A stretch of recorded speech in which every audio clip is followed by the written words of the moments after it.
Welcome back to Extreme Highlights Audio Novels, where we bring the thrill of gamelit adventures straight to your ears. I'm your host, and today we're diving deep into chapters 16 through 30 of Evolving My Undead Legion in a game-like world, where Michael transforms from a desperate survivor into a budding necromancer, but not without paying the price. Chapter 16, Increasing Strength. Michael wouldn't claim to know much about his new reality just because he spent a few hours on the Supers Association forum. But thanks to those hours of studying, he could say he knew much more about Awakeners now than before. Aside from a few other things, there was one thing all Awakeners wanted regardless of race. Attribute points, with each point representing the entire power of an average individual of their respective race, an instant boost. And right now, Michael had 6 of these points he could use to instantly strengthen himself. Which stat would maximize these points and help me most right now, Michael wondered. At this moment, he needed something to boost his survivability and strength, and apart from external items, only these attribute points could help. Michael examined his stats, considering which of the 4 would best support him in his current situation. Strength 1.6, Agility 1.9, Constitution 1.4, Intelligence 5.5, Attribute points 6. Michael's initial location could be described as odd. At first glance, it didn't seem particularly dangerous, but it also couldn't be called safe. It might be a stretch to label it dangerous because of a single slime, but that slime, a genuine monster, also made this place questionable. What if there were more monsters, and what if they weren't slimes? Michael didn't like slimes, but he felt they were probably the best kind of monster he could currently handle solo. If the acid slime had a stat system, it would likely have allocated 90% of its stats to intelligence, 8% to agility, and the remaining 2% split between strength and constitution, just enough to live. This is rough estimation, but it was obvious that, despite being an acid slime, its constitution was minimal. Even with gun and bullet technology refined over 200 years, it shouldn't have been able to kill the slime by destroying its core embedded within its acidic body. It was only now, as Michael had time to think, that he realized just how incredibly lucky he'd been. If he had encountered any other monster, like a wolf, with 90% of its stats in agility, he'd probably be at home right now, cooking something for his cousin. Monsters were supernatural beings, so even a wolf's speed would be terrifying. A normal wolf is already faster than an average human, so a wolf monster would be a nightmare to escape. A slime, in contrast, was manageable. With a long-range weapon, it could be defeated without risking close contact. But without one, getting close enough to kill an acid slime was almost suicidal. Just one wrong step could lead to excruciating pain, a worse deterrent than even the consequences of death. I really hope there's no monster other than slimes in this building, Michael thought. As for hopping for no monsters at all, that wasn't his wish. He was greedy for the experience points. Okay, it's decided. I'll choose agility and constitution. For a necromancer to choose these stats seemed wasteful, but Michael had no choice. Right now, he was a fake necromancer without a single undead summon or spell to cast. Although intelligence was his most important stat, it felt useless at the moment. Ironically, investing in it felt like a waste. As for why he chose agility and constitution, the reasoning was simple. The latter to boost his health and endurance so he could survive longer, and the former so he could run from anything he couldn't defeat, or at least stay out of reach. He planned to put more points into agility between the two. I'm really a disgrace to necromancers. After a moment's thought, Michael stopped hesitating and began to increase his stats. He first placed 2 points into Constitution. Constitution 3.4. After increasing his Constitution by 2 points, Michael immediately felt different. A warm sensation spread through his body, leaving him with a subtle sense of increased health. The change was hard to pinpoint, but the most noticeable effect was on his mutilated left arm. Now with 3 times the constitution of an average human, the scar there seemed to fade slightly, not disappearing, but looking older, as though it had been healing for years. This implied that future scars wouldn't vanish either. Increasing constitution would only make them appear healed. Even though I haven't ascended to rank 1 yet, with 3 times the constitution of an average human, my lifespan should be pretty long, right? Michael wondered. He was uncertain, but felt he was on the right track. Awakeners had incredibly long lifespans. Rank 1 Awakeners could live up to 200 years, so what about the higher ranks? Beyond offering great power, the land of origin presented another alluring gift: immortality. Michael suspected that for many, immortality was the real prize. Power was just a desirable convenience. After adjusting to his enhanced constitution, Michael then allocated points to his agility stat. Agility 4.9. Compared to constitution, the effects of increasing agility were immediate. When Michael tried to move his hands, the newfound flexibility and speed made him stumble and almost flip himself over. Amazing! Though in an awkward position, his heart was filled with excitement. Boosting his agility felt like breaking free from invisible chains that had weighed him down. 4 times the average human speed. I'm practically a mini superhuman in the eyes of ordinary people now, and this is just level 2. When I advance to the first rank, the stat increase will be even more impressive. Michael was thrilled with his growth, eager to get even stronger. Now, he didn't fear acid slimes hurting him, he feared not finding any to fight. Before diving into exploring the abandoned building, though, he took a few minutes to adjust to his newfound agility. After testing his movement, he was stunned. The average human speed is about 100 meters in 10 seconds. I just tried running, and I'm hitting around 80 meters per second. And I think it's only this fast because I still need better control of my body. This is just the strength of an unranked awakener at level 2. No wonder only a few cultivators dared challenge the arrogant awakeners in the forums. But more than anything, Michael was overjoyed. He was lucky to have awakened. Like cultivators, before truly stepping into the supernatural path, awakeners below rank 1 were also referred to as apprentices, which even showed on their status panel.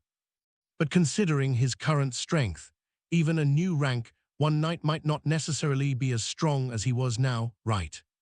Are cultivators really that weak? No, I can't think like that. Michael quickly scolded himself, sensing a hint of arrogance. That wasn't a good path, lest he become conceited. The waters of this world run deep. I'm not qualified to look down on anything yet. After calming down, Michael also recognized that his distribution of attribute points as a necromancer was clearly off. It was better to excel in one thing than to be mediocre in everything.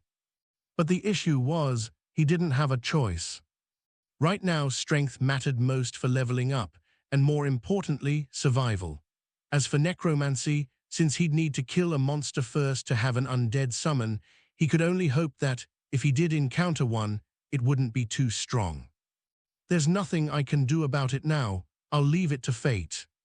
First, let's see if the slime dropped anything valuable. Excited, Michael made his way over to the corpse of the acid slime. As for the last attribute point, he decided to keep it in reserve for emergencies. Chapter 17, Spirit Crystal. Just like loot in games, the Land of Origin had its own version.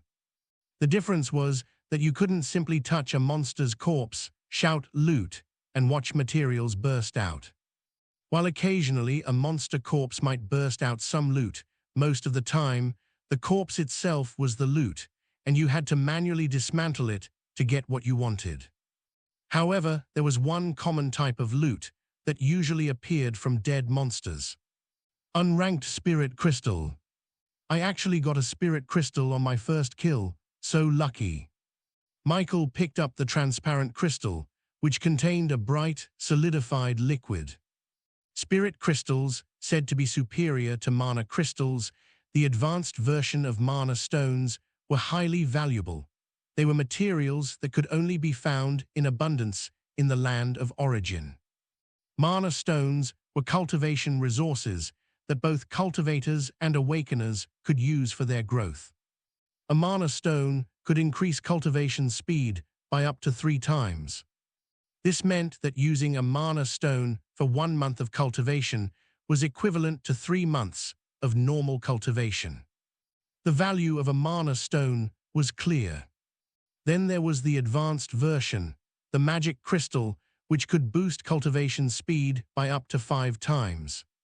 5 times the cultivation speed meant that 1 month of cultivating with a mana crystal was equivalent to 5 months of normal cultivation. Given how valuable mana crystals were, just imagine the value of spirit crystals, which were placed above them. The two could hardly be compared. A spirit crystal could boost cultivation speed by up to 10 times. 10 times meant that 1 month of cultivation with a spirit crystal was almost a full year of normal cultivation. However, something as valuable as a spirit crystal was rare and in short supply. But what really excited Michael about the appearance of this spirit crystal wasn't because of its cultivation benefits. Like most awakeners, Michael wasn't too focused on the strength brought from cultivation. The real reason he was thrilled about the spirit crystal was its value. For someone like Michael, red-eyed with poverty, the money-making potential of being an awakener was a big motivation. One way he planned to make a profit was by selling loot to the Supers Association. As a common loot dropping from every 3 to 4 kills, or sometimes even less out of every 10 kills, Michael paid close attention after learning of its existence. In the Supers Association store, a mana stone was priced at $1,000, while a mana crystal sold for $5,000 due to its rarity and ease of absorption. Outside the association, these prices were even higher. A spirit crystal, thanks to its rarity and the pure, easily absorbed mana it contained, was valued at a whopping $20,000. $20,000. Though the selling price would differ from the store price, Michael estimated he could still get over $15,000 for it. It was clear why he was so thrilled with this find. To think I'd make my monthly allowance from the Supers Association on my first outing. Truly, being an awakener was a fast track to riches. Michael was pleased, but he grew a bit conflicted upon remembering another use for the spirit crystal. Aside from boosting cultivation speed, mana stones, mana crystals, and spirit crystals could also help recover exhausted mana, though this was often seen as wasteful. However, certain energies, like soul energy, couldn't be replenished by mana stones or crystals. He had seen some posts on the Supers Association forum mentioning souls, but the topic felt distant and complex. Michael figured such topics would be covered in an Awakener Academy if he ever managed to get into one. Though Michael didn't think much about the topic of souls, he knew soul energy was tied to something he possessed, a talent.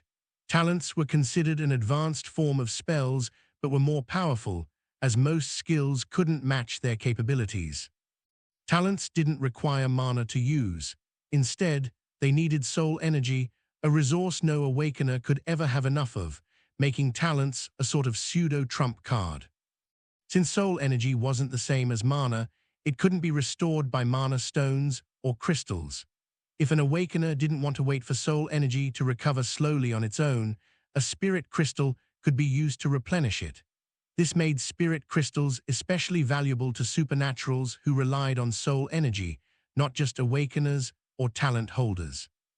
Michael had a talent, which was why he felt conflicted about using the spirit crystal, even though he'd never actually used his talent. Talents were powerful abilities, and though Michael tried not to be bothered by his current inability to access his, he couldn't shake a sense of discomfort. Would I be able to finally use my talent if I absorbed this spirit crystal? Michael was uncertain. This hesitation made him take a while to decide. Michael, look at the bigger picture. Money is good, but strength is better. If I can get one spirit crystal, I can get another. It's better to use this spirit crystal if there's even a chance of using my talent. With more strength, I'll be able to hunt more monsters and earn more spirit crystals. Gritting his teeth, Michael finally chose to absorb the spirit crystal. Author's note: apprentice cultivators can only passively absorb mana through breathing or meditation techniques, with the amount depending on their innate talents. They are unable to actively draw mana from resources like mana stones until they advance to official cultivator status. This limitation makes resources that accelerate cultivation for apprentice cultivators with little to no side effects highly valuable. However, mana stones, mana crystals, and spirit crystals are excluded from this category, as apprentice cultivators lack the ability to access the mana contained within them. Also, even after advancing to official cultivator status, apprentice cultivators are still referred to as apprentices, though now in a more formal capacity. Interestingly, those in the pre-advancement stage were originally called trainees, but this term has fallen out of use over time. Chapter 18: Suspicions. After absorbing the spirit crystal, Michael didn't feel any immediate changes. It was when he checked his status to see his talent, he was finally able to see one. Talent Infinite Evolution. Evolution points 3. The evolution points increased. Michael's eyebrows raised slightly in surprise. There was still a bit more than an hour left since his awakening yesterday, meaning the daily evolution points would arrive soon, bringing his total to 4. Though I guess it's a good thing that the evolution points are increasing, but why haven't I felt any changes yet? Do these points need to accumulate to a certain level before I can use my talent? Michael speculated. He also had another suspicion about his talent. Maybe my talent is linked to my class for activation. From what I read on the forum, that's a common issue. Perhaps I need an undead summon first before I can use my talent. Michael sighed as he thought about it. He wanted an undead summon too. But unless he encountered another easy monster like the slime in this building, which he didn't think was likely, he couldn't do much. For now, he would just have to go with the flow. Maybe the Supers Association forum has a solution. I'll make sure to research it after I'm done here. Even though he had used the precious spirit crystal and still couldn't use his talent, Michael tried not to feel bad about it. At least he had gained something in return, even if it wasn't usable yet. Shifting his focus away from his talent, Michael turned to the other loot from the acid slime's corpse. It was the slime's core. The core was scattered a bit on the ground, likely from the shot that killed it.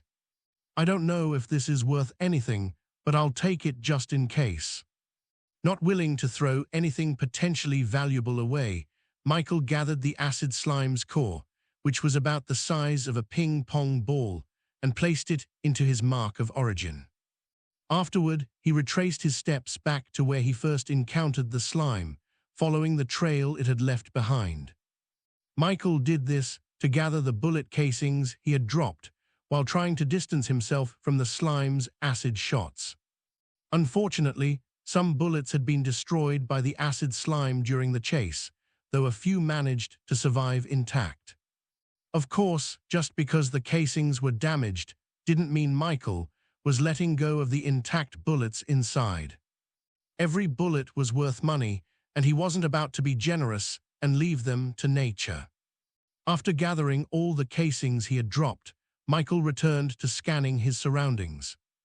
At first, I wasn't sure, but after so many turns, I think this place might be a dormitory or at least a place where a large number of people once lived, judging by the large rooms and structure of the building. Michael was still unsure, as he had only explored a small part of the building and couldn't make an accurate guess yet. Let's keep exploring and see if there are any more monsters in this building. Hopefully, there'll be slimes, preferably nothing too freakish. It wasn't that Michael was afraid of other types of monsters. His experience told him that slimes were the only creatures he could handle in his current state. Only rabbits could come close. Had he been closer to civilization, he might have even received a quest to hunt such creatures. However, his starting point was far from any village or town, unlike some new awakeners. As for why he felt sure about only being able to handle slimes now, was because of his combat prowess. There was a reason guns became useless to awakeners after a while. The forums didn't explain it clearly, only hinting that monster skin grew thicker or that they developed skills making projectiles like bullets ineffective. However, after raising some of his stats, particularly his constitution, Michael started to understand a little. Strength 1.6, Agility 4.9, Constitution 3.4, Intelligence 5.5, Attribute points 1. With nearly 4 times the constitution of an average human, Michael's enhanced constitution affected his health, endurance, and resistance to both physical and elemental damage, as well as environmental factors. He suspected that even a bullet shot at him might not cause serious harm. He might not even blade due to the increased toughness of his skin. Just as a lighter wouldn't harm an average person, with his constitution now 3 times that of a typical human, Michael had reason to believe he'd be much harder to kill with ordinary weapons. If this was true for him, then what about monsters? Though attribute points gave Awakeners a substantial, almost unfair, advantage, just like a cheat, making them stronger than most monsters at the same level, there were still higher-level monsters that demanded caution. Some of these could have a constitution equal to or even greater than his, depending on their species, monster rank, and number of stars. Compared to those stronger monsters, creatures with relatively weak bodies, like acid slimes, were indeed the safer opponents for a newbie like him. Michael didn't dwell on these thoughts for long. Shortly after moving through the large building he suspected had once been a residential area, he encountered his second monster. However, he was conflicted by the sight in front of him. Should I be happy or not? Acid Slime LV 7. Rank Common. A harmless-looking slime that shoots acid. Chapter 19, Clearing the Space 1. Just as Michael had hoped, he encountered another monster. It was another slime, just as he wished. However, this slime had a higher level than him. While Awakeners shouldn't be judged solely by their level, thanks to attribute points, there's a reason the saying, "fight according to your level," exists. Although a level 7 acid slime didn't necessarily mean it would be much harder to kill due to a slime's naturally weak constitution, its acid would likely be more potent than the previous one. However, with my current constitution and speed, could I actually take on this slime head-on? Michael wondered. Monsters didn't have attribute points like Awakeners, so any increase they got as they leveled up was purely based on their race. If Michael relied solely on the stat increases his human race naturally provided 0.2 in all stats and 0.5 in intelligence per level, he'd only gain 1.8 in strength, agility, and constitution, and 4.5 in intelligence by level 10. He'd be stronger than other humans, but nowhere near as powerful as he was now with his attribute points. This was why attribute points felt like cheats. With attribute points, even a level 7 monster shouldn't be too tough for Michael if he planned well. For the acid slime, avoiding its acid shots would lower the danger significantly. Of course, Michael only considered this. Until his gun proved ineffective, he preferred long-range combat with monsters. It wasn't that he lacked close combat skills. By the time students left high school in the real world, most had basic combat training. Due to the combat-oriented nature of Awakener and Cultivator professions they could potentially have in the future. Though he wasn't the top in his class, Michael had learned some close combat skills, but knowing how to fight didn't mean he could automatically apply it well in a real encounter. Michael stared at the acid slime, about 20 meters away and slowly crawling further. If it had been farther, his detect skill wouldn't have worked, as unranked awakeners could only use it within such a limited range. I wonder if basic shot will be effective at this distance, Michael thought, uncertain. Unlike detect, which was arguably unique, other skills, even class skills, had clear limitations and mastery levels. Detect had its own limitations, but notably, it didn't have a mastery level. Unlike other skills, which started from basic mastery or class skills from intermediate mastery, detect had no mastery rank. One unique feature was that, like a talent, it didn't use mana, yet unlike talents, it also didn't require soul energy.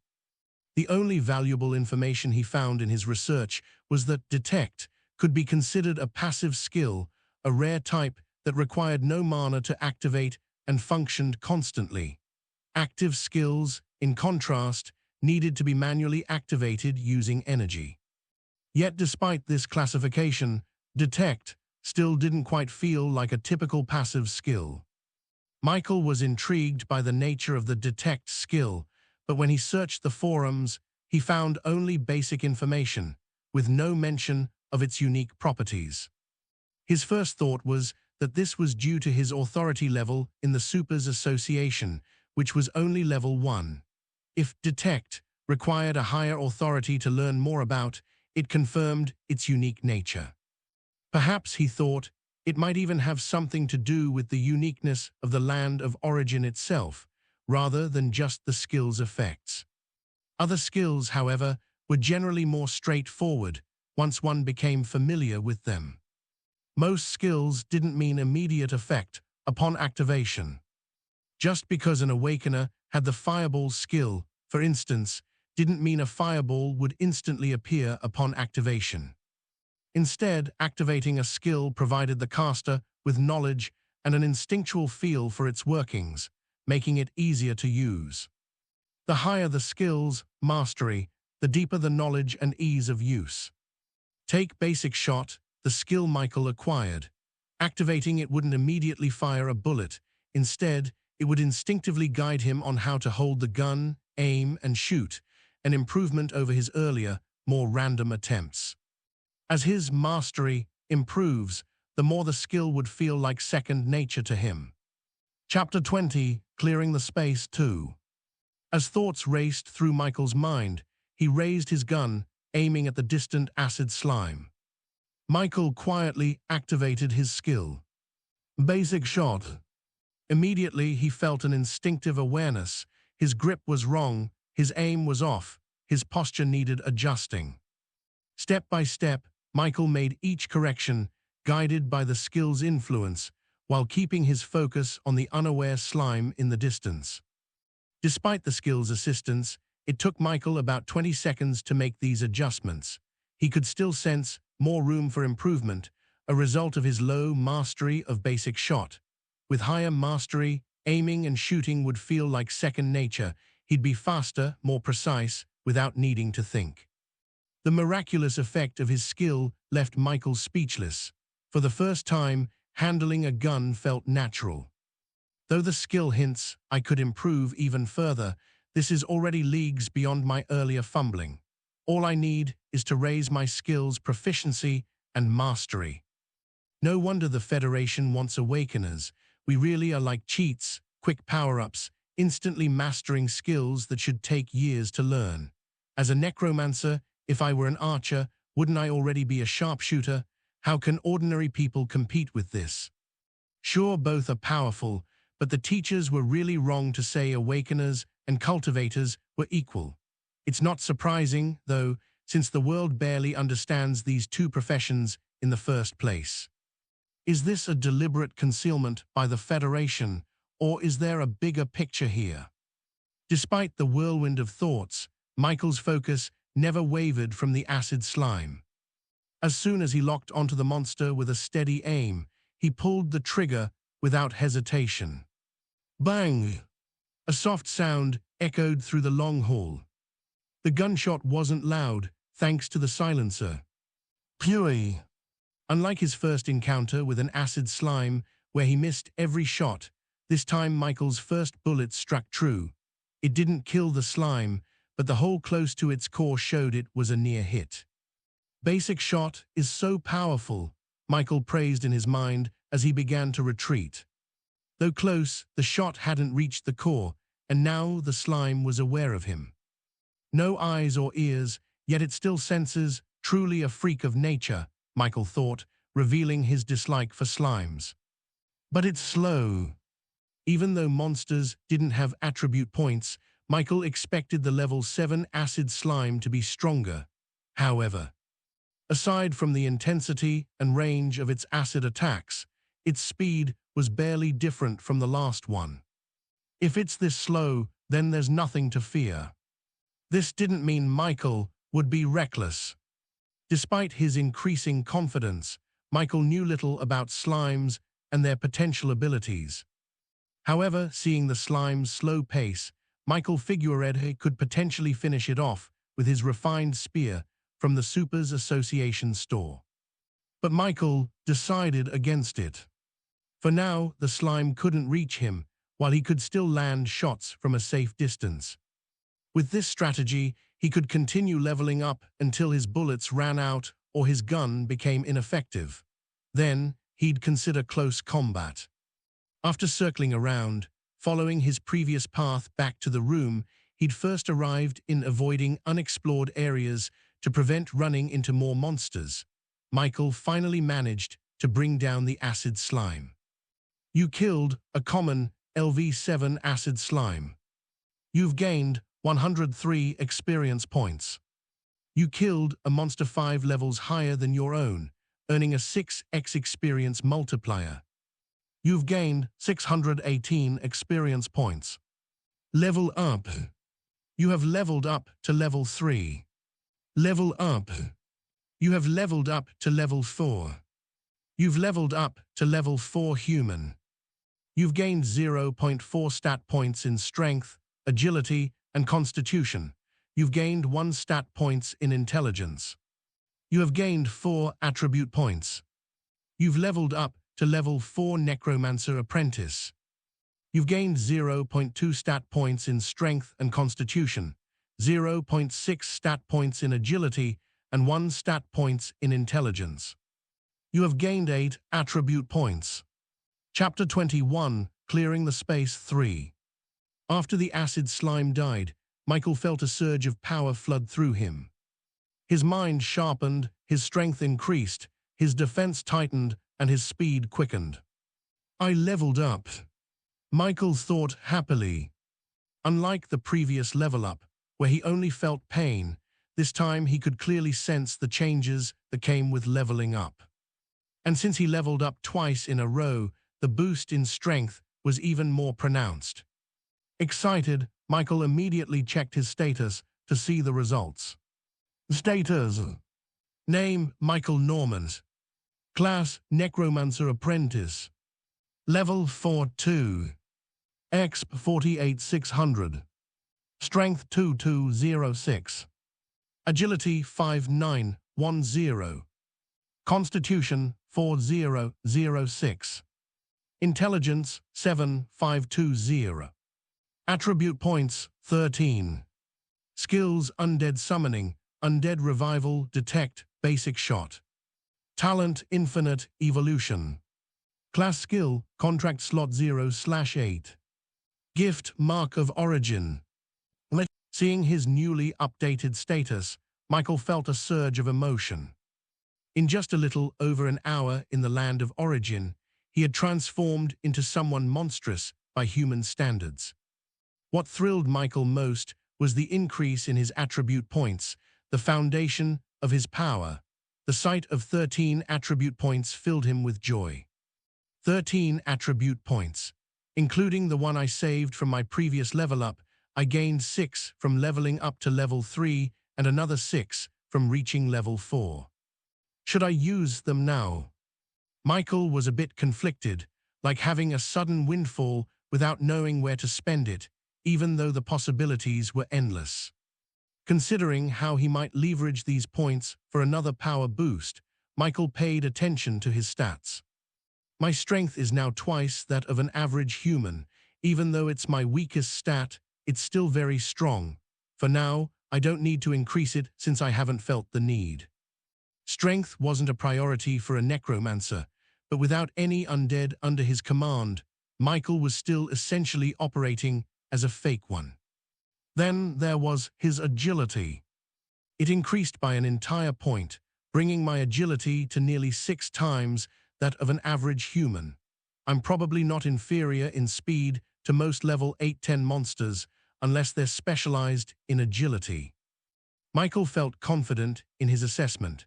Since monsters lacked attribute points and relied solely on their race for stat boosts, even a level 5 monster specialized in speed might barely edge him out in agility, if at all. For one, I haven't seen any monsters other than slimes in this building. For now, I don't need to increase my speed since it's already sufficient, Michael thought, moving on to the next stat, his constitution. Without hesitation, he added 1 point to his constitution, raising it to 5 times that of an average human. The reasoning was simple: more vitality meant he'd be harder to kill. Plus, seeing his attribute points at even numbers was visually satisfying. There wasn't much to say about his intelligence stat.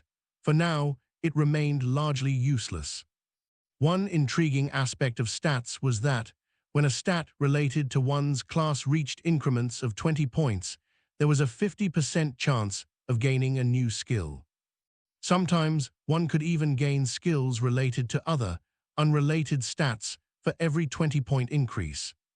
However, a 50% chance didn't guarantee a skill every 40 points.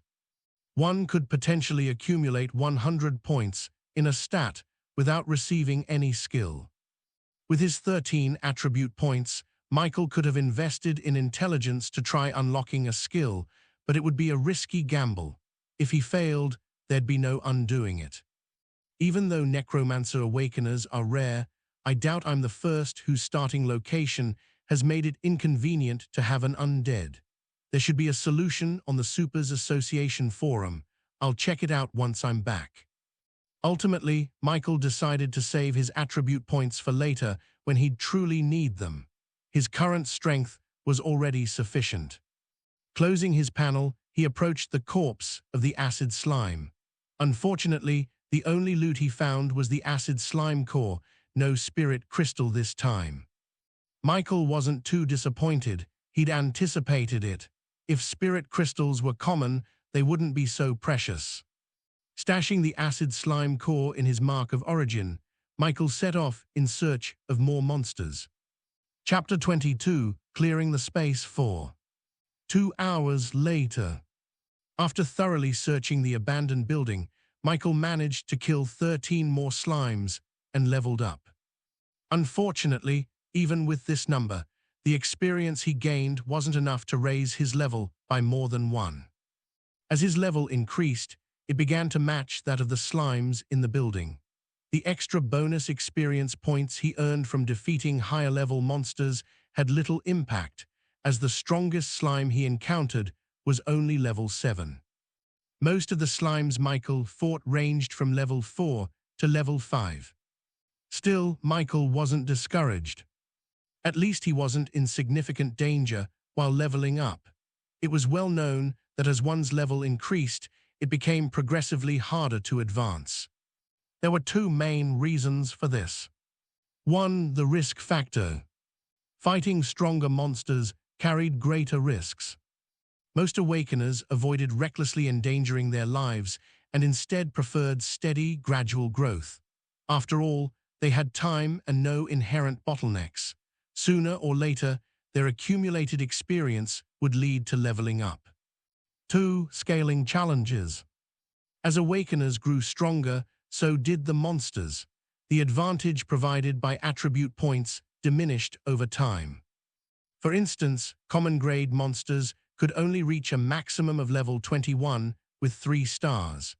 Any monster that could reach above level 21 was a rare-grade monster species, and the difficulty only escalated as their levels increased. While attribute points could allow Awakeners to compete with rare-grade monsters, they became insufficient against higher-grade foes. Of course, none of this had much relevance to Michael at the moment. He was satisfied that he had managed to reach level 5. The slimes also provided him with 4 spirit crystals and a good haul of slime cores. But these weren't his greatest gains. After killing the final slime, Michael finally discovered the exit to the building he was trapped in. The exit was wide open, revealing more abandoned buildings in the distance. Some of these structures had partially crumbled into dust, while others were overgrown with thick grass. Roots sprouted from the walls, similar to the building Michael was currently in. It was clear these buildings had been abandoned for a long time. Despite the temptation to leave, Michael didn't take a single step toward the exit. No, he didn't even dare approach it. Outside the exit was a staircase, and at the base of it stood a statue that blended seamlessly with the environment. If not for his caution and curiosity prompting him to use detect on the statue, Michael might have overlooked its peculiarity. No, more likely, he would have died. Gargle LV 21. Rank Rare. An old gargle, weakened after years of neglect. A gargle. A creature once thought to exist only in fiction back in his previous world, now stood just 20 meters away from him. However, this one was wingless, but that was the least of Michael's concerns. I'm cooked, he thought bitterly. His experience in the land of origin seemed cursed enough to rank among the top 100 most unfortunate starts for new Awakeners this year. First, he nearly died to a slime, and now it turned out the slimes were merely appetizers for the main course. Trapped in what he assumed was an abandoned dormitory, Michael's options were limited. He considered making the holes in the roof bigger and climbing his way out. With his current strength, he could likely jump high enough to reach the roof. But this plan had its risks.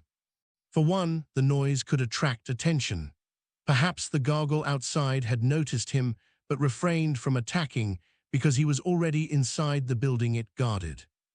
Even if he escaped unnoticed, what guarantee did he have that there weren't other monsters, possibly even stronger ones, lurking nearby? A rank 1, level 11 monster like the gargoyle was already far beyond him. Adding more threats to the mix wasn't a gamble he wanted to take. I want my slimes back. Michael wanted to scream in frustration, but held back, mindful of the gargoyle outside the building. Though he suspected the gargoyle might not come after him, he'd been in this building for hours, occasionally making noise. It wasn't a risk worth taking. Despite the dire situation, Michael wasn't in complete despair. At least he was still alive, and as long as that remained true, he could devise a way out. As thoughts raced through his mind, Michael made his way back to the spot where he'd first appeared. For some reason, this location always gave him a faint sense of comfort and security. Time to go back home.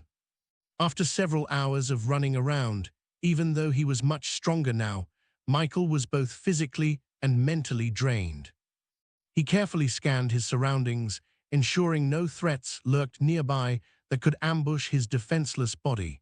Only then did he sit down in a corner, taking out an energy nutrient from the Supers Association store. Tastes awful, but at least you won't starve, buddy," he muttered, patting himself as he swallowed the bitter liquid. Time to go back and look for solutions to my unwanted problems. Once ready, Michael disconnected his consciousness from the land of origin. Back in Aurora, his eyes slowly opened. F***CK. Author's note. Good day, beautiful readers. Yes, I'm talking to you, hee. This marks the end of Volume 1 for evolving my Undead Legion in a game-like world. Over the past 20 chapters, I've worked hard to establish a solid foundation for both worlds, the mechanics, and the main character. Starting from Volume 2, the story picks up pace as we dive deeper into the main plotlines. Michael will gain explosive strength and finally gets to use his talent while preparing for the Awakeners Academy exams. Thank you so much for making it this far. I hope you'll continue this journey with me. I have so much in store for all of us.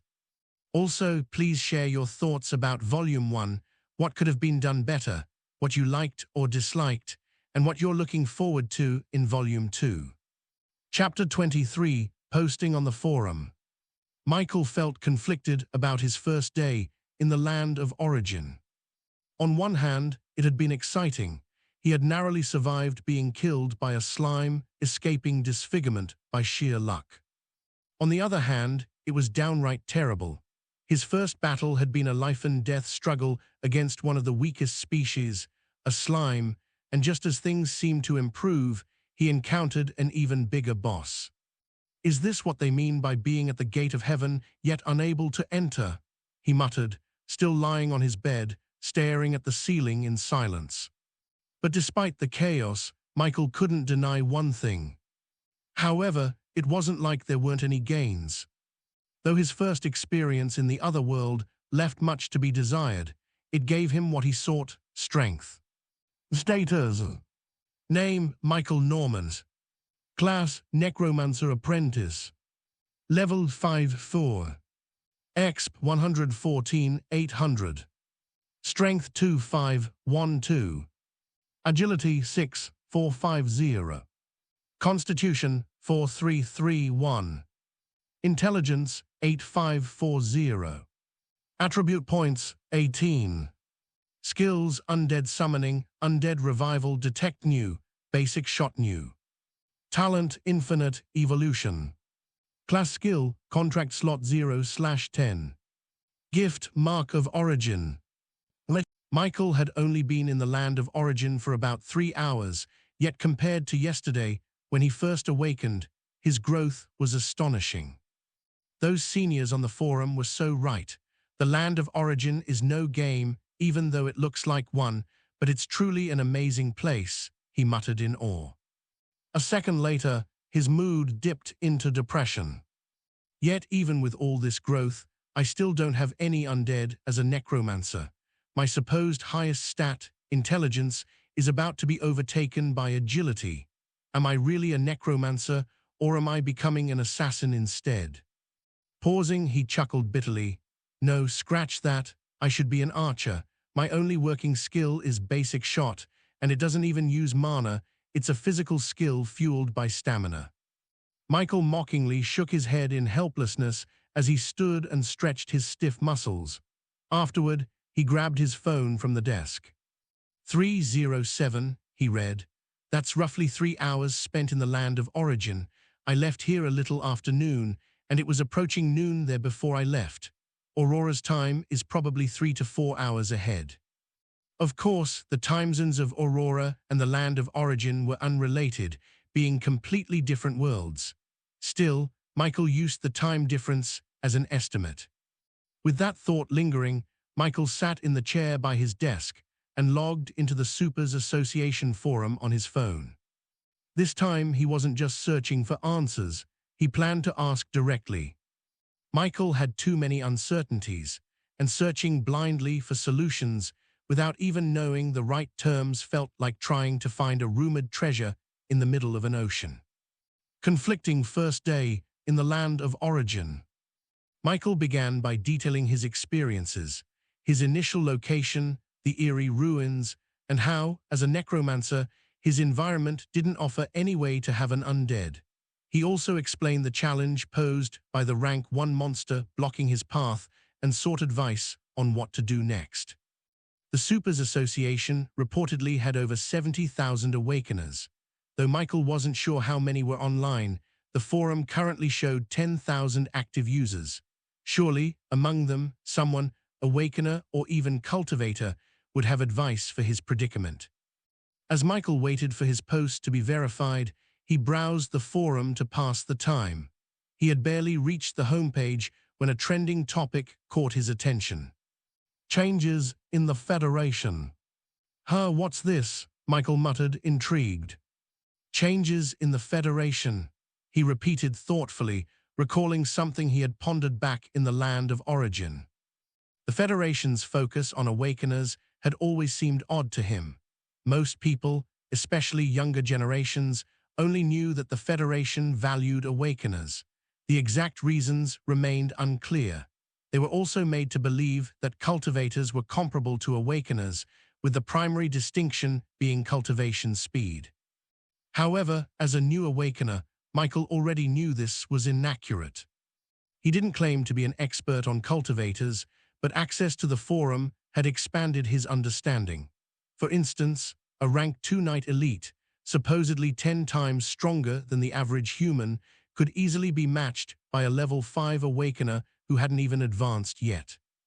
In his view, cultivators were barely comparable to Awakeners if they refrained from using attribute points.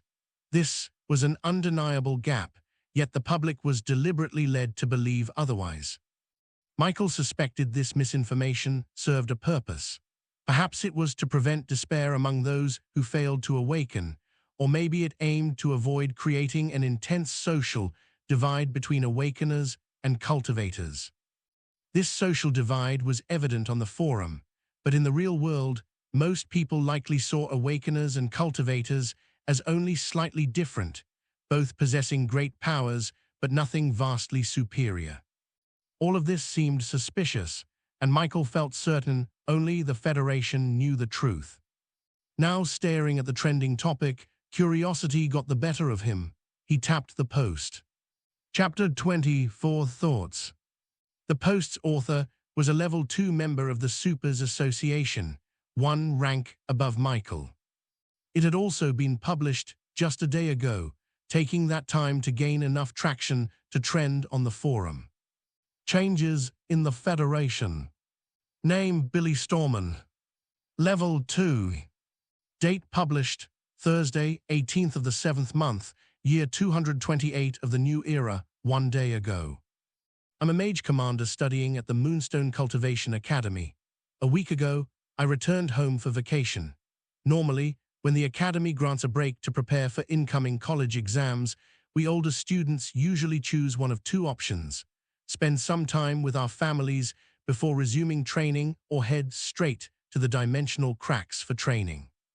However, this post isn't about that. Since I have 3 months of vacation, I decided to spend some of it with my family, given I missed the opportunity last year. But to my surprise, when I got home, I noticed something strange. Whenever I come back, my younger siblings typically ask me ignorant questions about Awakeners and cultivators. This time, however, they seemed to know more than I did before entering the academy. At first, I worried they had been dabbling in illegal channels to access classified information, but I quickly learned that their school had started teaching them this new knowledge. Curious, I asked some of my schoolmates who also went home for the break. They reported similar changes in their siblings' schools, though it seemed this was happening mainly in big cities for now. I'm confused. Wasn't the Federation the one restricting information about supernatural professions, especially for children? Why are they suddenly releasing it now? If you check iTube, you'll find videos containing information we couldn't access in high school. I'm not personally affected, but I'm curious. Does anyone know what's going on? After reading the post, Michael's heart grew slightly heavy. The content of the post touched on something he had considered before. Seeing that others seemed to share his suspicions, or at least that his doubts were partially validated, left Michael deep in thought. Even the mention of the Moonstone Cultivation Academy, the first time he had encountered the name of a supernatural institute, failed to hold much of Michael's attention. In a way, this highlighted how severely information about the supernatural had been suppressed in this world. For students who began cultivating at a young age, to remain unaware of the names of colleges they could potentially attend was telling. This kind of reminds me of those cultivation novels I read back on Earth, Michael thought. In those worlds, mortals knew of the existence of immortals, but anything beyond that was treated as forbidden or rare knowledge. The Federation has been suppressing information about Awakeners and cultivators for so long, so why are they changing now? As a transmigrator, Michael had spent some time reflecting on the nature of this world, despite having been here for just over 3 weeks. Since his awakening, Michael had often wondered. Awakeners and cultivators were supposedly respected members of society, yet strangely little was known about them or their way of life. Occasionally, there were glimpses, videos for instance, but even those were superficial. From Michael's current perspective, they appeared designed to mislead the public rather than inform them. The information taught in schools about awakeners and cultivators was even more lacking than he initially imagined. What was provided was the barest minimum, and while it might have seemed like a lot to the former Michael, the awakened Michael now saw how insignificant it truly was. If Michael had transmigrated as an adult without memories of this world, he might have initially thought it was simply a technologically advanced version of Earth. This realization underscored how, despite being a driving force in society, awakeners and cultivators were almost invisible. Perhaps this felt normal to most people in this world, since it had always been this way for them. However, as a transmigrator, Michael's perspective was different. Initially, he hadn't bothered much about the situation, since he wasn't even sure if he'd be able to awaken a class. If he had failed to awaken, and the Federation continued the way it did, the Federation's suppression of information would have ensured he remained ignorant about the supernatural, just like the majority of citizens. This was why the post he had just read struck Michael so deeply. He had 2 pressing questions. 1. Why had information about awakeners and cultivators been suppressed for so long? 2. Why was information being released now? What is happening in the Federation? Chapter 25, Truth of the World. As several thoughts flashed through Michael's mind, he scrolled to the comment section under the post. I knew something like this was going to happen sooner or later. Though I get the Federation's point of view due to the tragic events of the past, they need to remember that they're raising humans, people, not animals in a cage. Those dogs have been in power for so long that it's gone to their heads. I agree with Senior's words, though I wouldn't dare to be as blunt, haha. New cultivator here. What were the tragic events that happened in the past? Are they the reason the Federation suppresses news about us? One particular comment caught Michael's attention. First, it was the audacity of the writer that stood out, though Michael decided to wisely ignore it, as it came from a level 5 member. Second, it was the content that truly intrigued him. Tragic events. What events could have possibly made the Federation so determined to suppress news about us? Curious, Michael continued reading the thread with heightened focus. After the new cultivator asked for guidance, another level 5 member stepped in to reply. Before I answer, let me ask you this. What happens when you put poor and rich people together in the same space? A social structure forms, Senior. This social structure, who does it benefit? The rich, Senior. Exactly. To put it simply, the rich oppress the poor, directly or indirectly, and this is for something as mundane as wealth. Now, what do you think happens when you put people with supernatural powers alongside ordinary humans who depend on them to survive? Back in the Dark Ages, a year after the dimensional cracks appeared and unleashed monsters, humanity's population plummeted to just 100 million. This and a few other things are what the kids nowadays are aware of. In truth, they know nothing at all. It was at the point of close extinction hope came. The arrival of Awakeners gave humanity a fighting chance, and years later, the cultivators followed. This was the turning point when humans began to fight back. During those desperate times, survival was the priority, and there was little concern for status. However, as the situation improved, things changed. Ordinary humans idolized the supernaturals, and the supernaturals began to see themselves as superior. This mindset grew stronger as humanity stabilized. Awakeners and cultivators began treating ordinary humans as lesser beings, and ordinary humans, in turn, accepted this dynamic. It wasn't uncommon back then for a cultivator to kill an ordinary human out of anger, and both sides would see it as normal. Over time, things worsened. Some supernaturals turned into demonic beings, demonic cultivators, or awakeners. One powerful mage once sacrificed 1,000,000 lives, and that was among the lesser tragedies. Others committed far worse atrocities. Oh, you might curse those demonic supernaturals, but remember, before they fell to darkness, they were once humans too.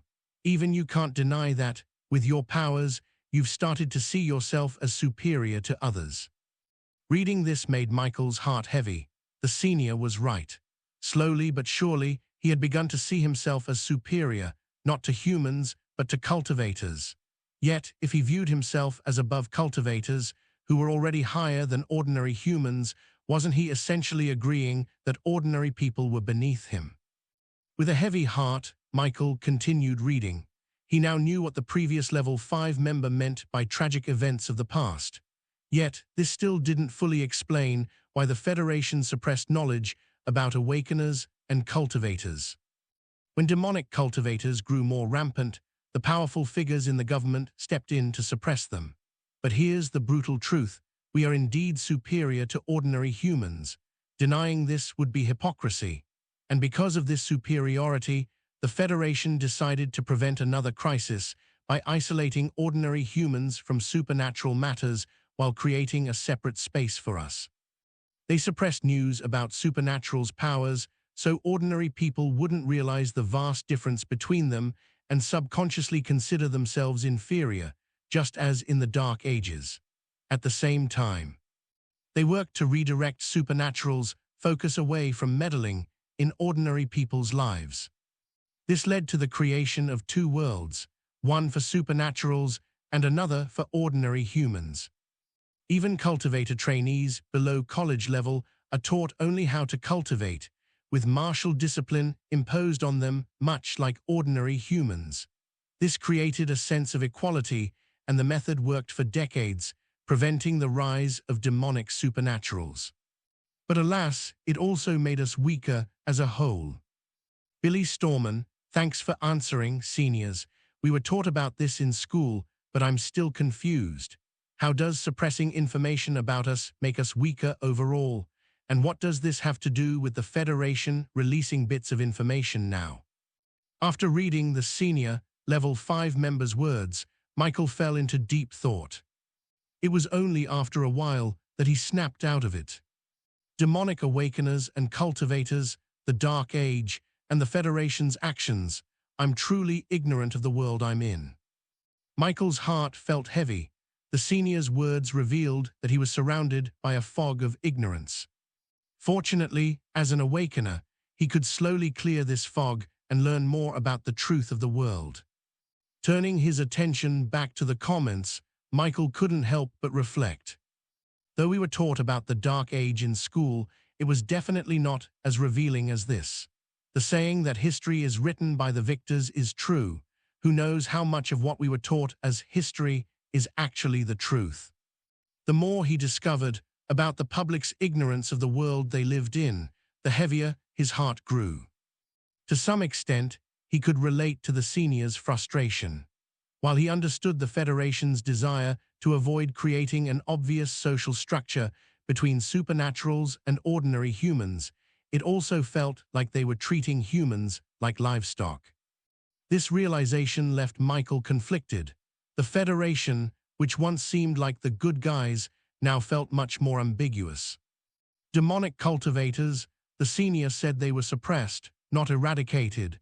Could they still exist somewhere in this world? The sense of security Michael once felt in the real world began to crumble. The waters of this world are indeed too deep. Aside from this revelation, Michael felt an even greater need to become stronger. My greatest strength is my class, so I can't leave the matter of undead unattended for long. My leveling speed is still too slow, and then there's the college exams to prepare for. Though I question the authenticity of these institutions, After learning about the Federation's actions, Billy's comment under the seniors' post shows there's still much to learn from them.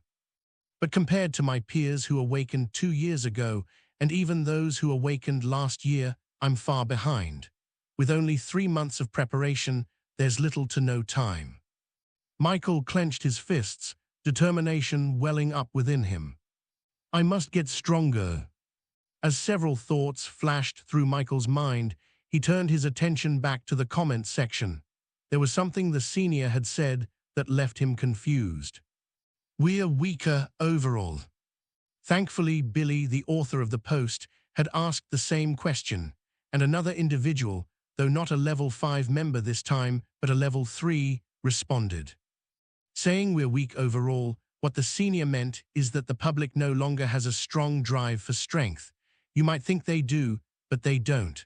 What happens in a world where the poor don't feel much different from the rich? Will they strive for wealth as a goal, or simply for convenience? I visited the martial arts cultivator world before, and the commoners there are deeply oppressed by those in power. But compared to people in our world, those so-called commoners hunger for power with an intensity that moved me. Unlike here, where an 18-year-old who has failed their awakening will give up on gaining strength and settle for getting by in society. I agree with the senior. If the public truly knew the extent of awakeners and cultivators' power and felt it, they'd hunger for it. That hunger would, in turn, boost our national strength. But in recent years, the number of new cultivators has been steadily declining. Perhaps the Federation can no longer ignore this and is being forced to take action, reminding the public of the supernatural elements available in their world. Our world is not as safe as the public believes. You, as a student of an academy, should know this better than anyone. Use every moment to grow stronger for yourself, your loved ones, and our people. May the will of Aurora prevail for 1,000,000 years. Billy Storman, thank you for your advice. May the will of Aurora prevail for 1,000,000 years. Chapter 26, New Understanding. May the will of Aurora prevail for 1,000,000 years. The sentence felt like a slogan, stirring something deep within Michael. Even the revelation of the level 3 member traveling to another world didn't catch much of his attention. In school, they were taught that some dimensional cracks from the Dark Age still remained. While most led to places filled with monsters, a few opened gateways to other realms like Aurora. They had also been told that these monsters were a significant reason why cultivators and awakeners were vital to society.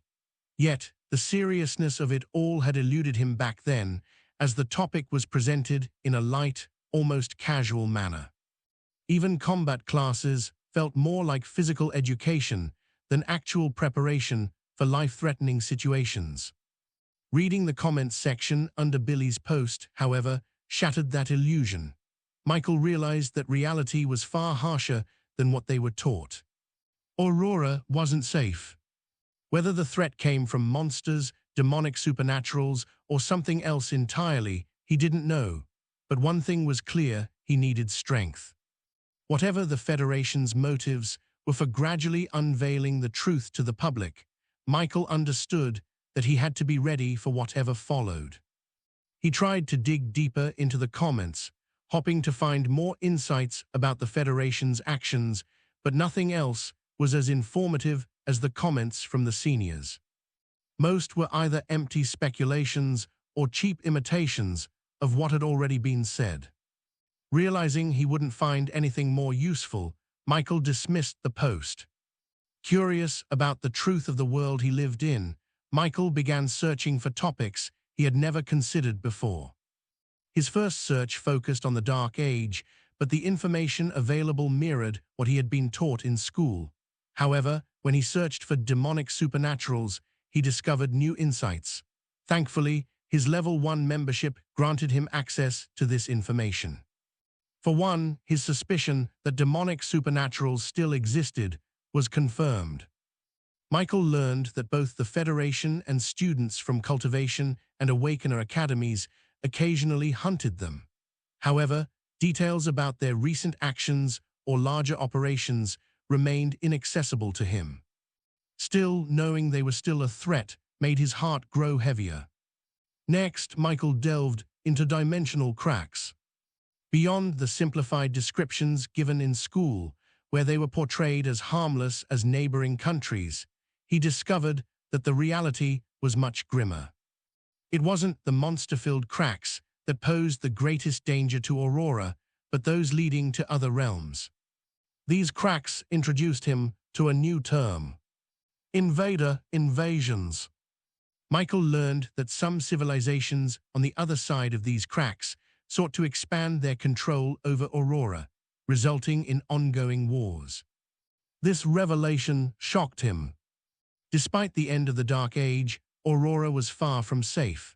The public's ignorance was protected by the sacrifices of others who fought wars that few could properly appreciate. Unfortunately, Michael's low authority level once again restricted his access to more information.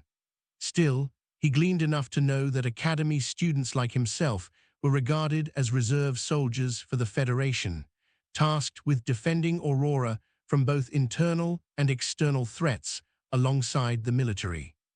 Having frequently encountered references to supernatural academies in his searches, Michael made them his next research topic. In a few minutes, he learned more about his world than he had in all his years at school. This world isn't safe. I need strength to protect myself and my family. The Federation seems to have reached a dead end. I can only rely on myself. In the end, it all comes down to strength. With strength, the road ahead will be clearer, but even now, there are things I can and must do. Michael listed his priorities. First, I need to start fully utilizing my class advantages. Necromancers are known for having one of the fastest leveling speeds, as they earn a percentage of the experience from enemies killed by their summons. My class is also one of the strongest, capable of functioning as a one-man army, much like a beast tamer in the later stages. Wasting this potential would be foolish. Having an undead could also be the turning point for me to finally make use of my talent. I really hope it is. Then there's the college exam. With my current strength, getting into a top Awakener academy is a pipe dream. Only cultivation academies might accept me due to my identity as an Awakener. But since this directly impacts my growth and access to information, I have to take it seriously. Lastly, I need to find a solution for the ruins I'm trapped in within the land of origin. If I don't, my growth will be even slower. After setting these goals, Michael finally turned his attention to his present situation. The Super Association system had notified him minutes ago that his post was approved, but he had been too engrossed in his research to check it. He hadn't expected immediate responses anyway and decided to wait. Returning to his post, Michael was shocked to find it had garnered over 30 comments and a surprising amount of traction, more than 30,000 views in just half an hour. The unexpected popularity stunned him. I hope I can find something useful, Michael muttered as he opened the comments section, only to be taken aback again.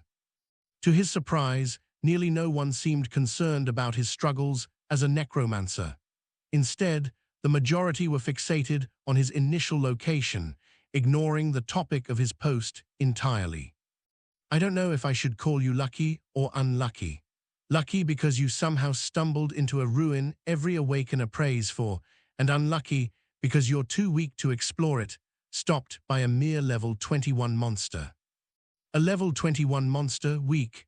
Oi, that's a rank 1 monster close to the limit, Michael thought, feeling both attacked and embarrassed. Despite the sting, the comment made him pause.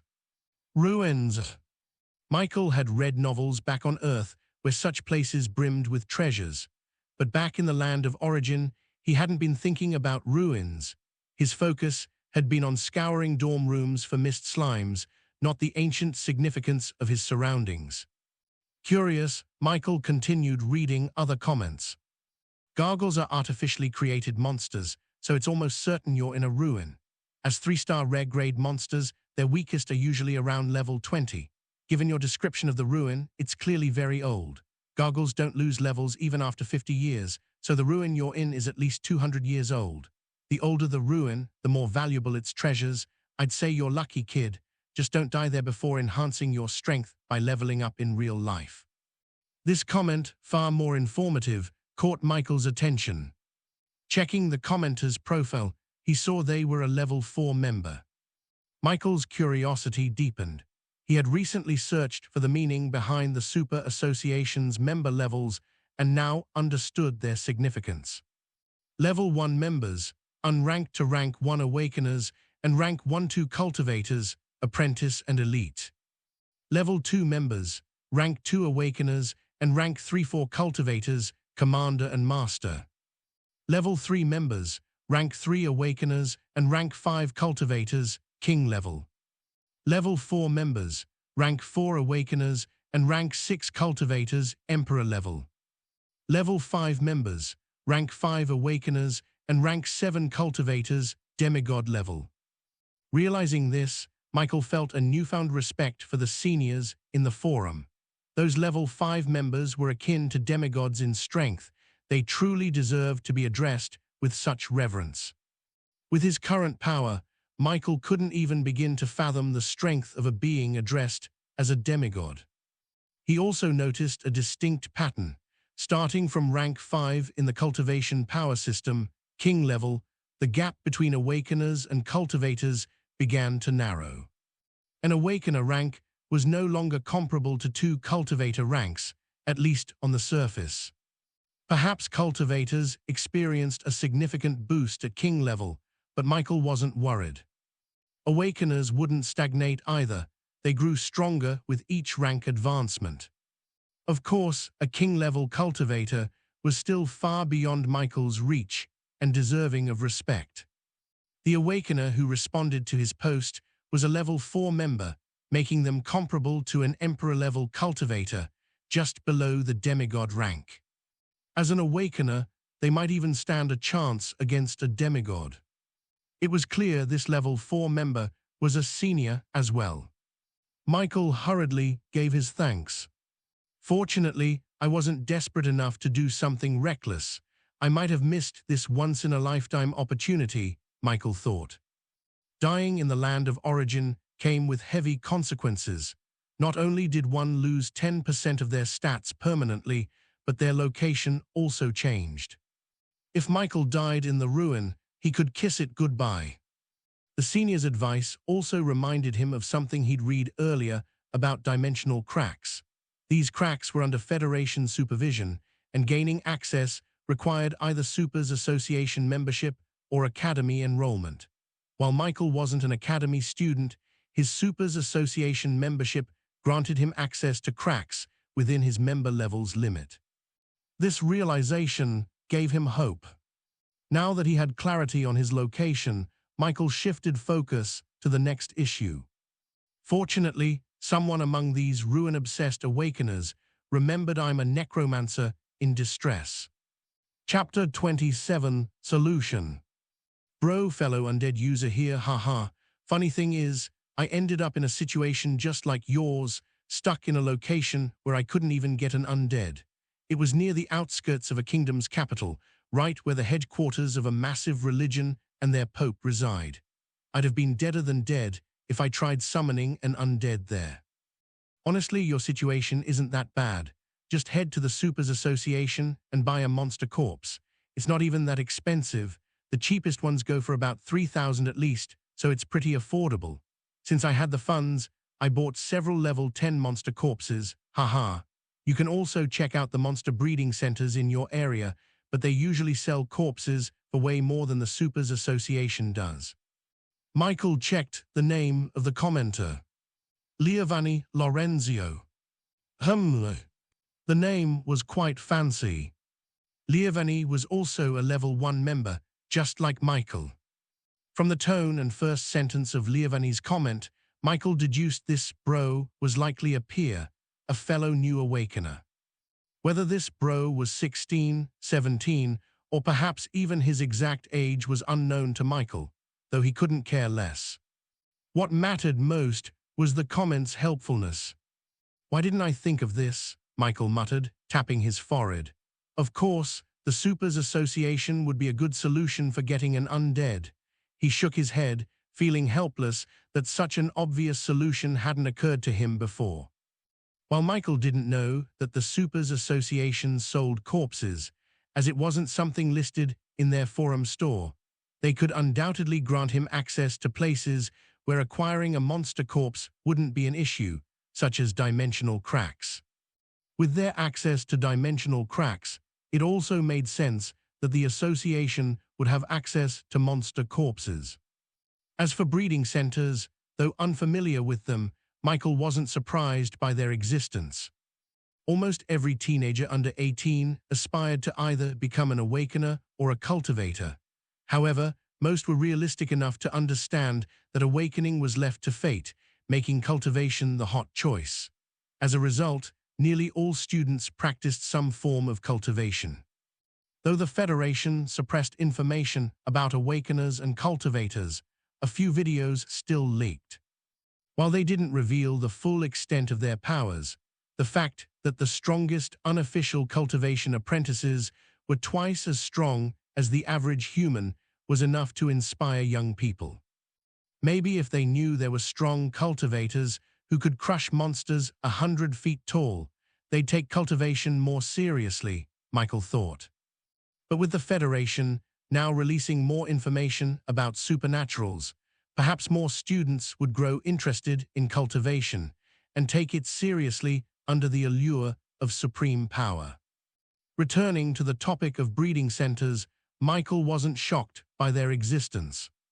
In city malls, beast meat, a cultivation resource for apprentices, was openly sold, clearly sourced from monsters. If such products were available, it stood to reason that breeding centers for monsters existed too. Still, Michael was more familiar with the Supers Association than breeding centers. Until now, he hadn't even been aware breeding centers existed. Like most people, he had assumed beast meat came from dead monsters, not ones bred like livestock. After all, to the general public, monsters were nothing more than enemies. Are monster corpses really this expensive? Michael muttered, his eyes twitching slightly. At $3,000 per corpse, he questioned whether the $15,000 monthly benefit he received would even be enough to buy 5. Worse still, with intermediate mastery of Undead Revival only offering a 50% success rate, there was a significant chance that a large chunk of his money could be wasted. This is a bit too rich for me, he sighed. For someone born and raised in poverty, Liavani was wealthy in Michael's eyes. A level 10 monster corpse wasn't going to be cheap, yet this rich guy had bought 10 at once and called it affordable. It was clear that this bro was some sort of young master. Even so, Michael was grateful for Liavani's advice. The comment had helped him clear his thoughts significantly. Liavani was also the only person, aside from the senior who had advised him about the ruins, to offer practical help. After sending his thanks to Liavani, Michael logged out of the Supers Association forum and leaned back in his chair. Somehow, I feel like I forgot something, Michael thought, though he dismissed the feeling after a few seconds. If it was important, it would come back to him later. His head was still buzzing from everything he had learned on the forum, leaving no room for minor distractions. Michael rested for about 10 minutes before getting up. It was close to 4:00 p.m., a perfect time to still head out. Now that he knew how to solve his undead summoning issue, he felt impatient. Deciding to freshen up to wash away some of the mental exhaustion from the land of origin, Michael prepared to visit the local Supers Association branch. I should sell some of my loot while I'm there. I'm broke. So broke.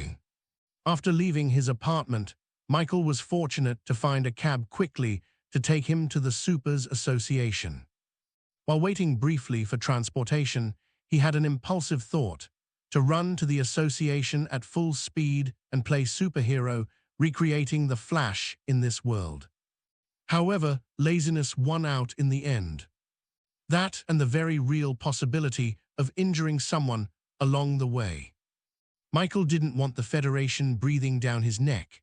Perhaps that was why other Awakeners also kept a low profile, as there were no reports of anyone openly showing off their powers in public. Still, he wondered if things might change once the Federation released more information about Awakeners and cultivators. Perhaps they might have their rights improved, and maybe he could even use a mount type undead in broad daylight one day. Chapter 20, 8 Buying Monster Corpses 1. The journey to the Supers Association was uneventful. However, Michael found himself growing paranoid due to his newfound knowledge of demonic supernaturals. Before entering the cab, he even used detect on the driver. The result was almost the same as with every other person he scanned along the way. Level 1, Humans. It was unsurprising, as non-awakeners lacked attribute points and were likely judged solely by their race.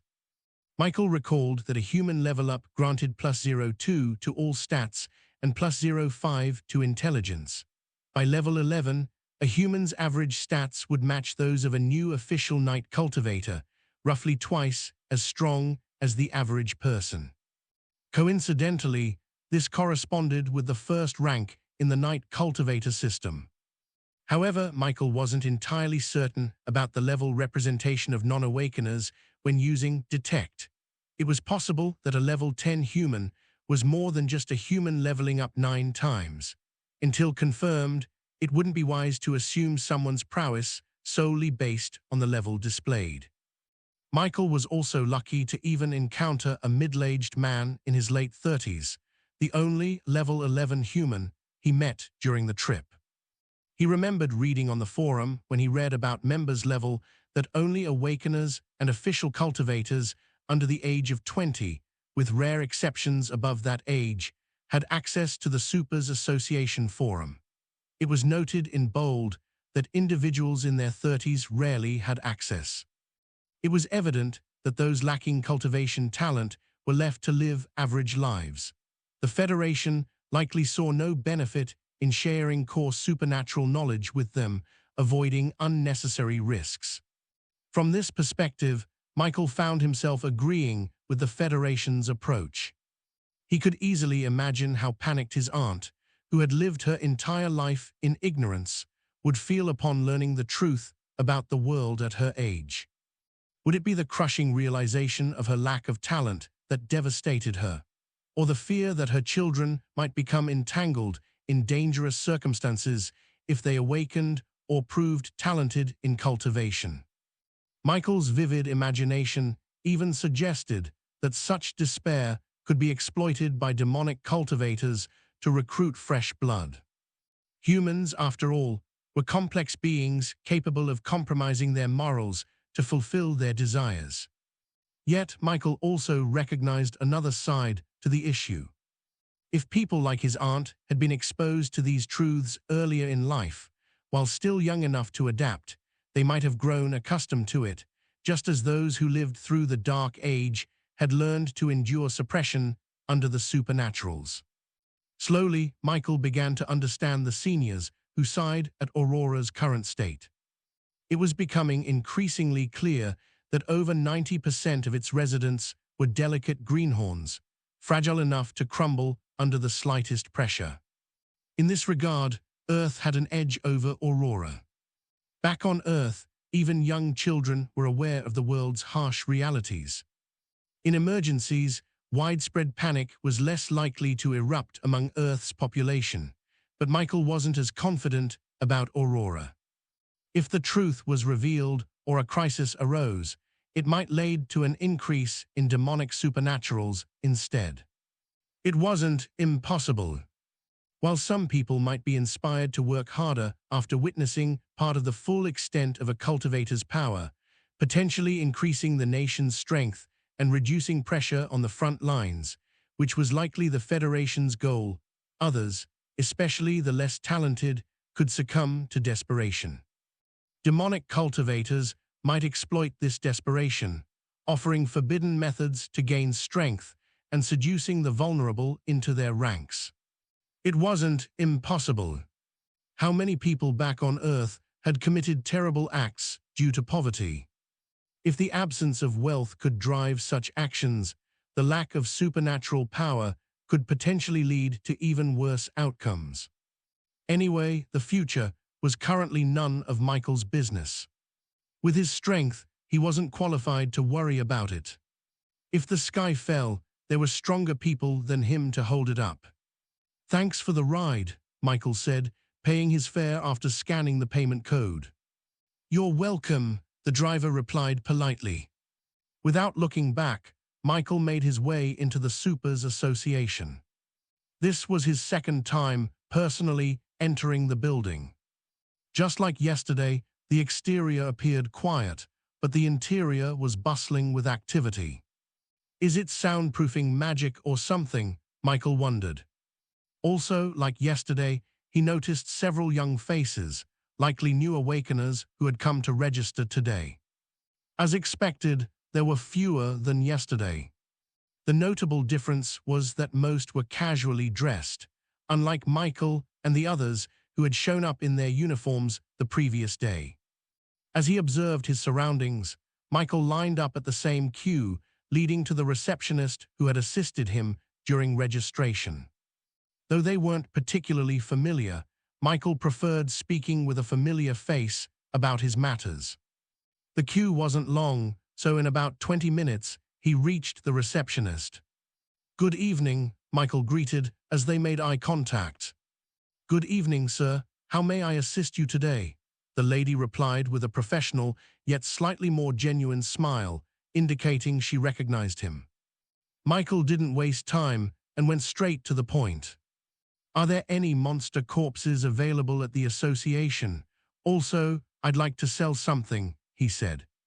While purchases could be made directly from the store in the forum, items were often available for immediate pickup at the association itself. However, selling could only be done in person at the association. "We do have monster corpses here, sir, but this isn't the right spot to inquire about them," the receptionist replied calmly, her expression showing no sign of surprise at the question.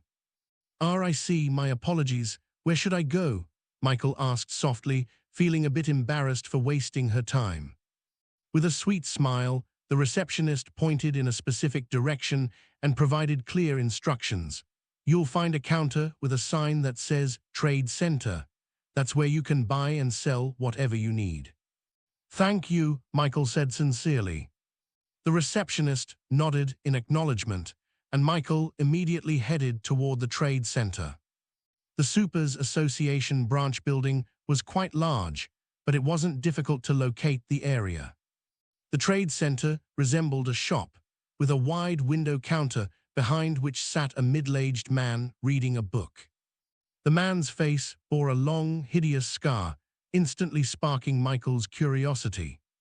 Subconsciously, Michael activated Detect as soon as he came within 10 meters, half of the skill's current range limit. "Levels human." Michael froze in surprise. As if sensing something, the scarred man suddenly looked up and locked eyes with him. For reasons he couldn't quite explain, Michael's heart trembled. Chapter 29, Buying Monster Corpses, 2. Who is this? Did he notice I used Detect on him? Michael's heart pounded in shock, but he forced himself to remain calm as he continued toward the trade center. He couldn't be sure if the scarred man had sensed his use of Detect, but one thing was clear: this man was no ordinary individual. It wasn't just a matter of being 20 levels stronger. Even a rank 2 cultivator shouldn't evoke such an overwhelming reaction from him. Michael hadn't yet encountered a rank 2 cultivator face-to-face, but he doubted they could instill this level of unease. Another realization struck him: Detect's limitations seem to extend to cultivators as well. Okay, maybe I'm getting too cocky. 20 levels above me is still 20 levels above me. As Michael reached the counter and opened his mouth to speak, the scarred man beat him to it. "It's quite rude to spy on others, young lad," the man said calmly, his piercing gaze fixed on Michael. "I don't mind, but others with a shorter temper might have taught you a lesson by now." Michael's heart jolted again. So he did sense it. Michael's emotions were anything but calm. He had suspected the man might have noticed, but hearing it confirmed sent chills down his spine. "I'm sorry, sir," Michael said sincerely, bowing slightly. He didn't feel wronged or insulted by the reprimand. It was indeed rude to spy on others. This interaction also raised questions. Just how strong was this man? Detect didn't rely on any form of energy, so it shouldn't have been easy to notice. Truly, even without the same potential as Awakeners, cultivators are strong beings, Michael thought, silently chastising himself. He recalled using Detect on nearly everyone he encountered this evening, and cold sweat broke out on his back. Had he used it on someone with malicious intent who noticed him, he could have landed himself in serious trouble. Awakeners might possess great potential, but without actual strength, potential alone meant little. At level 5, Michael was still far too weak. "It's okay, just be careful," the man said, waving dismissively. Then, in a businesslike tone, he added, "So, what do you want?" Michael felt relief at the man's indifference and quickly complied, eager to move on. "I'd like a monster corpse, please, and I have something to sell as well," Michael said, reaching into his storage space and producing a spirit crystal. After purchasing items from the Supers Association store and giving his aunt $5,000, Michael had less than $5,000 left in his account. If he bought a monster corpse at $3,000, as Leovani suggested, he could only afford one. Had he not given his aunt the money, he could have bought at least 2. Still, Michael didn't regret helping Aunt Mia. After all, there was no guarantee that the money spent on an extra corpse would yield an undead. His undead revival, at intermediate mastery, only provided a 50% success rate, with up to 3 attempts per corpse. Even then, success wasn't assured. Perhaps this reasoning was a way to justify his decision, but it wasn't entirely false. "Oh, you're an Awakener. No wonder, only your type spies like thieves," the middle-aged man said expressionlessly. Actually holding a grudge, huh? Michael thought, his eyelid twitching. He chose not to respond. The man's words revealed a lack of respect for Awakeners, unlike the admiration they often received on the forum. This suggested 2 possibilities. Either he despised them, or he was incredibly powerful. Either way, Michael decided it wasn't his concern. "Unranked spirit crystal," the man examined the crystal briefly before adding, "This one's a bit stronger than usual. I'll offer you $17,500 for it. What do you think?" "Yes, please," Michael replied instantly. He was surprised by the man's ability to discern the crystal's energy level so easily. It had come from a level 7 slime, making it superior to lower-level crystals in the same rank. Michael had singled it out on a hunch, hoping to get a higher price, and his gamble paid off. "Okay, should I transfer the money to your account, or do you want to use it now to buy monster corpses?" the man asked as he placed the crystal into a box from beneath the counter. "I'll use it all," Michael replied without hesitation. Buying one corpse wasn't going to be enough, except it was special. Despite parting with the money again, Michael felt satisfied with the straightforward transaction and the unexpected profit. "All right, go through that entrance," the man said, pointing to an open doorway beside the shop. Michael had noticed the entrance earlier, but assumed it led somewhere unrelated to the trade center. However, being within the Supers Association, Michael wasn't too concerned and followed the man's instructions. Apparently, the trade center had an exit leading to the corridor the doorway entrance led into, as Michael found himself following the scarred man after stepping through the doorway and walking forward a bit. After closing the trade center door, the man said nothing and simply led Michael further down the corridor. Michael wondered why the man wasn't concerned, about leaving the trade center unattended, considering the goods like potions stored there. Soon he dismissed the thought. Anyone brazen enough to steal within the association's territory deserved some respect. The corridor had several doors leading to unknown areas, likely storage rooms for other items. Eventually, they stopped in front of a door exuding a cold chill, reminiscent of a cold storage facility. The scarred man pressed his thumb against the doorknob, unlocking it. Inside was indeed a cold room, with smaller compartments branching off. Breaking the silence since leaving the trade center, the scarred man finally spoke. Woodstone City only has 3-dimensional cracks, 2 level 1 cracks and 1 level 2 crack, so we only stock level 1 and level 2 monster corpses. Which do you want? What level 1 monsters do you have? Michael asked. Thanks to the Supers Association forum and his search this evening, Michael was a little knowledgeable about dimensional cracks now. He recalled that level 1 dimensional cracks only produced monsters at most equivalent to a peak rank 1 cultivator, while level 2 cracks produced monsters up to peak rank 2. Given his limited funds, Michael opted for the more affordable level 1 corpses. For level 1, we have forest wolves at $4,000 each and goblins at $1,000 each. Why are goblins so cheap? Goblins are weak, trash monsters with little value, the scarred man replied bluntly.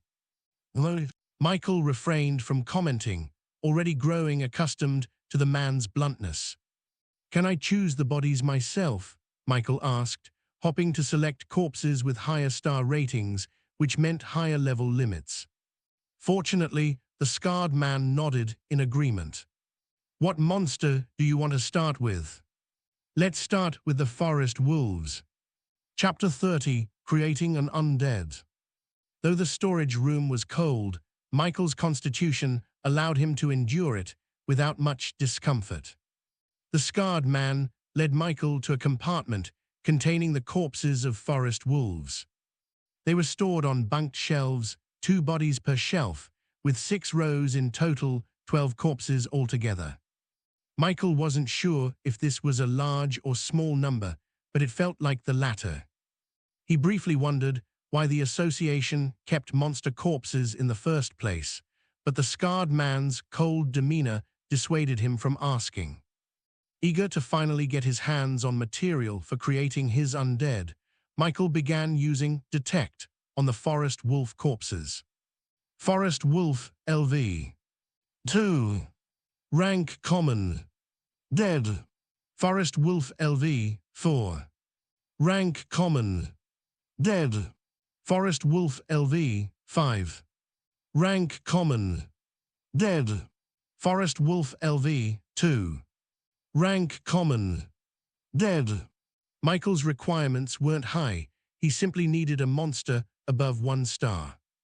A 1-star common rank monster had a maximum level of 7, which was too weak, offering little advantage over his current strength.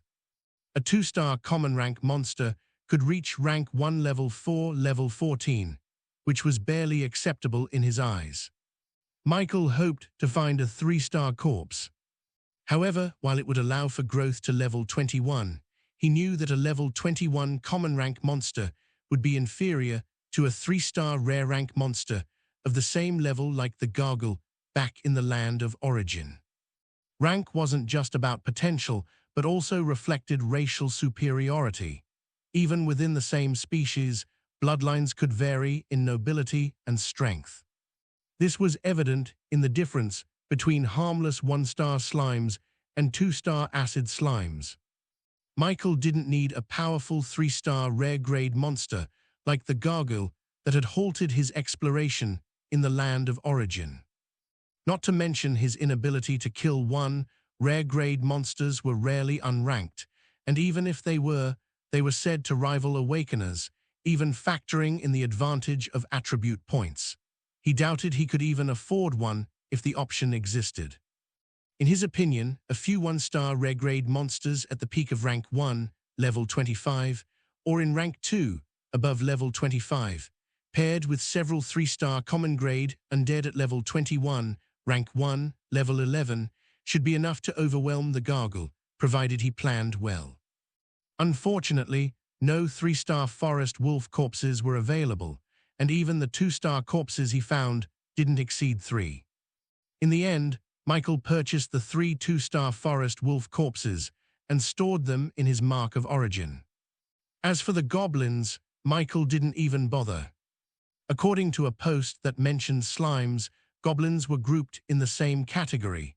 Goblins were barely better than slimes, excelling only in reproduction. Michael had no interest in wasting money on such weak monsters.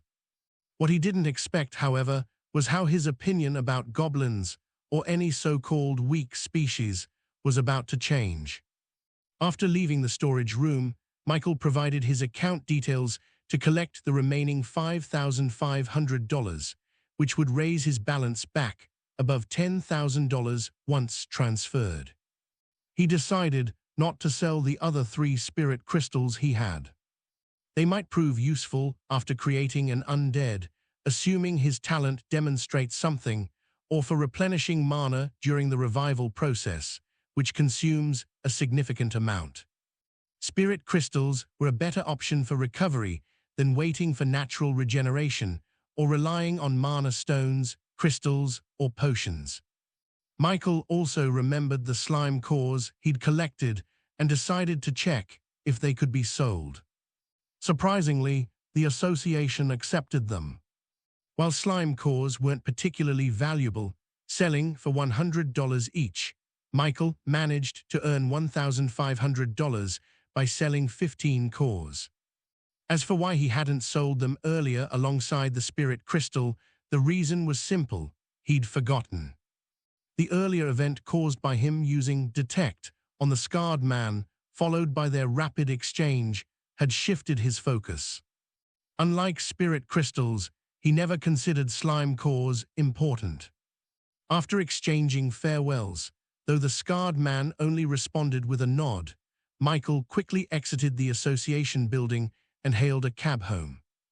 This time, unlike his earlier trip, Michael refrained from using detect on everyone he encountered, now more cautious about his actions. Nearly an hour later, with no traffic, Michael arrived home faster than expected. After paying the cab fare, he hurried to his apartment, eager to enter the land of origin and finally summon an undead. Inside, he noticed his cousin Lily was back from school. She gave him a bewildered look as he greeted her in passing, clearly in a rush. Michael offered no explanation and quickly retreated to his room. Lying on his bed, he connected his consciousness to the land of origin. A moment later, a pair of eyes opened. "I'm back." An hour had passed since Michael left the land of origin, and the surroundings seemed a little brighter. "It's probably approaching noon," he thought, standing up. Cautiously, he stepped out of the room. Only after scanning his surroundings and confirming there was no danger did he relax. The land of origin was the only place Michael felt safe enough to create an undead. Attempting such a thing at home felt unwise, and he remained wary of anything supernatural in the real world. Here he could afford to take risks, since there was no true death, unlike in reality. This was why he hadn't dared to enter dimensional cracks himself to hunt monsters, and instead opted to buy their corpses. Michael felt his current strength wasn't enough for such risks. Finding a wide, clear space in the abandoned dorms, Michael took a deep breath and released a forest wolf corpse from his storage space. For the first time since his awakening, he was one step closer to creating an undead. "I hope my luck isn't too bad." With his undead revival at intermediate mastery, Michael had only 9 chances, 3 attempts per corpse, to create an undead. He would be lying if he said he wasn't nervous. This is where the chapter ends, and here's my analysis for all the chapters narrated. In Chapter 16, Michael faces his first major decision as an awakener, allocating 6 precious attribute points into agility and constitution instead of his class's primary intelligence stat, calling himself a disgrace to necromancers, but prioritizing survival over tradition. Then in Chapter 17, he discovers a spirit crystal worth $20,000, but chooses to absorb it instead of selling. Finally unlocking his infinite evolution talent with 3 evolution points, though it remains frustratingly dormant. Chapters 18 through 21 deliver non-stop action as Michael clears the abandoned dormitory of acid slimes, leveling up twice, and seeing his stats explode to nearly 6 times human norm. But Chapter 22 drops the cliffhanger from hell when he finally finds the exit only to discover a level 21 rare-grade gargle standing guard, trapping him inside with freedom merely 20 meters away. Volume 2 opens with Chapters 23 through 26 taking a darker turn as Michael researches the Supers Association forum, discovering through a viral post that the Federation has been suppressing information for centuries, that the Dark Ages saw supernaturals treating ordinary humans as less than dirt, and that Aurora's citizens are dangerously ignorant of the world's true dangers, leading Michael to realize the only answer is strength. Chapters 27 through 30 finally give Michael his breakthrough when a fellow necromancer named Liavani Lorenzio suggests buying monster corpses from the association, leading to an encounter with a mysterious scarred man at the trade center who senses Michael's detect skill and warns him about spying on others. And Chapter 30 ends with Michael back in the land of origin, a forest wolf corpse before him. His undead revival, skill ready to activate with 9 chances and a 50% success rate, the gargle still waiting outside. Will Michael succeed in creating his first undead? What happens when his infinite evolution talent finally activates? And how can a level 5 necromancer possibly escape a level 21 rare-grade monster? That's it for today's Extreme Highlights breakdown. Smash that like button, subscribe to Extreme Highlights audio novels, hit the notification bell, drop your novel requests in the comments, and stay extreme, stay tuned, and keep leveling up.